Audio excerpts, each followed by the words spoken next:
இந்திய கிரிக்கெட் அணியின் வேகப்பந்து வீச்சாளரான முகமது ஷமியை வரும் நாடாளுமன்ற தேர்தலில் மேற்கு வங்க மாநிலத்தில் களமிறக்க பாஜக காய் நகர்த்தி வருவதாக பரபரப்பான தகவல்கள் வெளியாகியுள்ளன.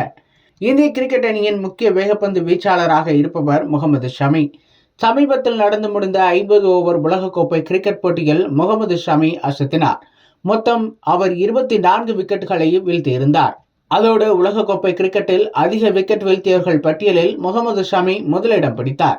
அதன் பிறகு அவருக்கு காயம் ஏற்பட்டது. இடது கணுக்கால் காயத்தால் அவதிப்பட்ட முகமது ஷமி அறுவை சிகிச்சையும் செய்தார்.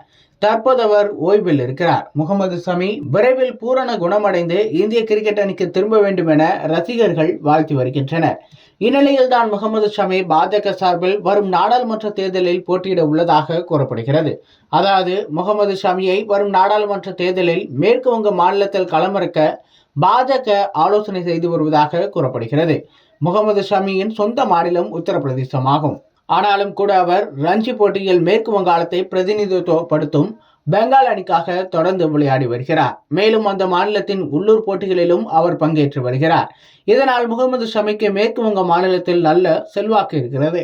இதனை பயன்படுத்திக் கொள்ள பாஜக விரும்புவதாகவும் சொல்லப்படுகிறது. அதன்படி முதற்கட்டமாக பாஜக தலைவர்கள் முகமது ஷமியை கட்சியில் இணையும்படி அணுகியுள்ளதோடு கட்சியில் இணைந்தால் வரும் நாடாளுமன்ற தேர்தலில் போட்டியிட வாய்ப்பு வழங்குவதாகவும் தெரிவித்துள்ளதாக பரபரப்பான தகவல்கள் வெளியாகியுள்ளன.